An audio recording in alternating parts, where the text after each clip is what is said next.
up guys, welcome back to this week's video. So today might be a shorter episode than usual. All I want to do today is basically fit the clutch cable bracket. Well, I don't think we're going to fit it completely because we still want to have the piece of the firewall welded up where the previous clutch cable went through. So we just want to do basically a mock fit today. So in today's episode we want to tackle that, and then depending how long it takes, we'll see, we might do something else. All depends how long it takes to fit the bracket, and I don't think it's really going to take that long. It seems pretty simple and straightforward, so let's get straight into that. So the plan would be to drill a couple of holes in here. We also got another steel plate that we're going to put in on the other side of the firewall just to secure it more, and then we'll drill a couple of holes through there. Also you can see we got the few lines run up here, and I mentioned that we marked it off with some Tipex. So this is the line that will run through to or from the pump. So this is the piece that I'll be using. We're just going to use this as reinforcement. This is the hole from the inside on the other side of the firewall, and then we're going to drill a couple of holes there and then just put that plate over here just to reinforce the whole bracket. Basically what we're going to do is we're going to put some grease on the bracket, and we're just going to use that as a reference point on the firewall where we need to drill. So we'll put some grease on there and then put it against the firewall, and then it will give us the exact positioning or marks where we need to drill. And there you go, you can see it left like an imprint, the grease, so that gives us the exact place to drill the holes. You can see it is still a bit damaged over here, so we're gonna install this and then we'll take it out and just get someone to weld this in as well, so it doesn't collapse or get damaged again the way it did.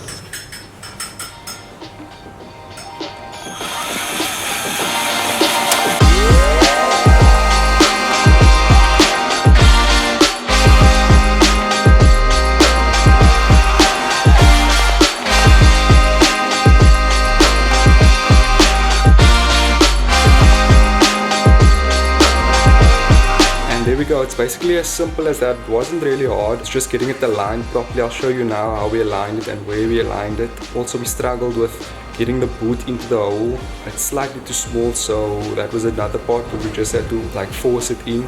But I'm going to show you, we just did a little bit of a mock-up because we want to have the one piece that broke off or tore, have it welded. So we want to do that before we put it in completely. But that's basically how it looks. We lined it up with, there's like a lip over here, you can see, yeah, we lined it up with that, so we had it straight over there.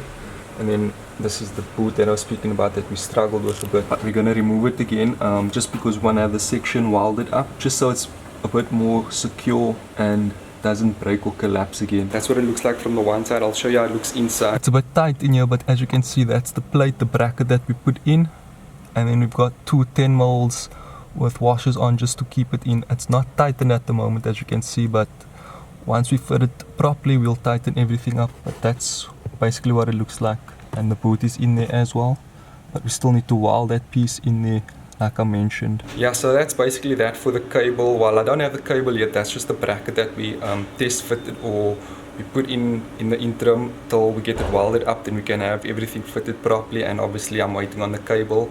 Once we get that, we can install the whole thing completely. One thing we must just make sure is that there's nothing obstructing the lever that goes into the pedal, that connects to the pedal, and it's free within the boot. So that was another thing, we just lined it up so it was straight in the center. We didn't want it touching and anything obstructing that. So seeing that finished so quickly, I got a little bit more time on my hands. So what we're going to do now is we're just going to assemble a bit of the bottom end, see how much we can get done, and just torque probably the crank and the oil spray jets in. I think that's what we're going to do for now.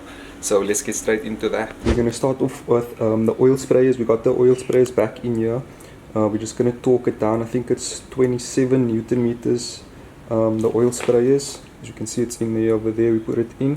So we're going to start off with that. Just torque that down to spec, and then once that's done, we're going to put the crank in, torque that down, and then put one piston in so that is in, and they can measure the compression ratio for us.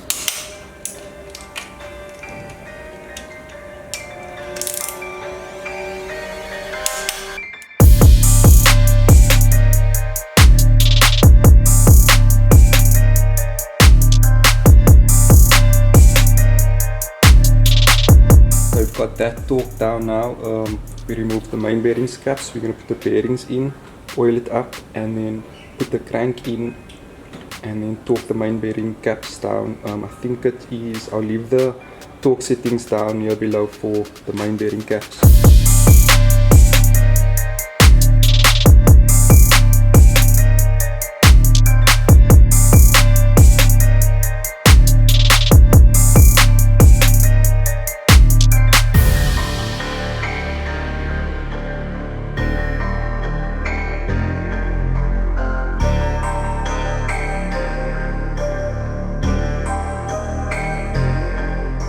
When inserting the thrush washer, you can see this cutaway over here. When you insert it, it needs to face the web side of the crankshaft, so basically like that. This facing that way.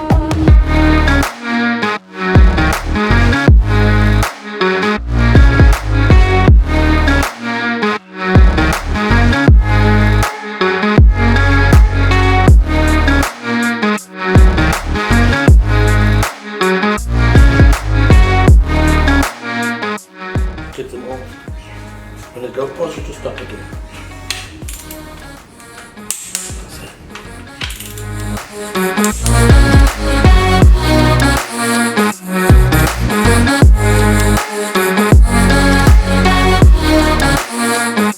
So we torqued all of this down now to 65 Newton meters. What we're going to do now is use some Tipex and make a mark on each of the bolts, and then we're going to turn it, tighten it another further 90 degrees. So the Tipex will give us a mark and then shows us exactly where 90 degrees would be for each bolt.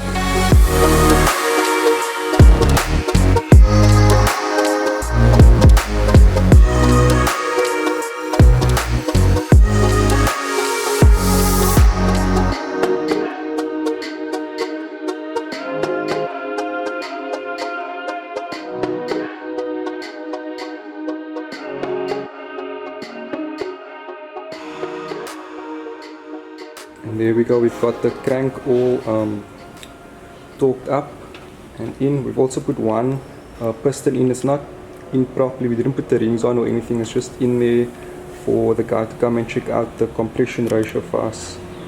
And once we do that, and if we get the go ahead with the proper compression ratio, then we can start assembling everything and get the bottom end fully assembled.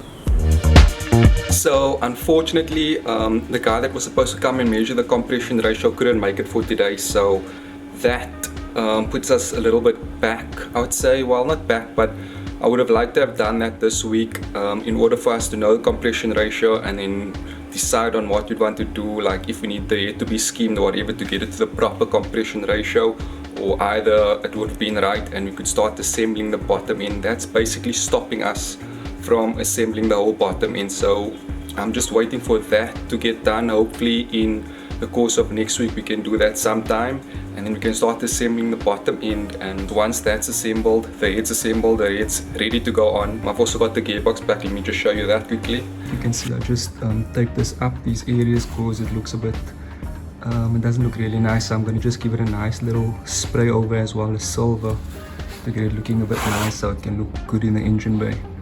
But we'll do that in next week's video. So yeah, we got the gearbox back and that will be part of next week's video.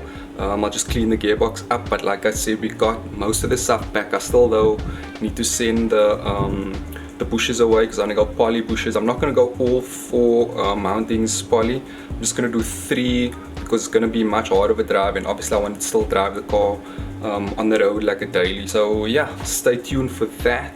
That should be done soon.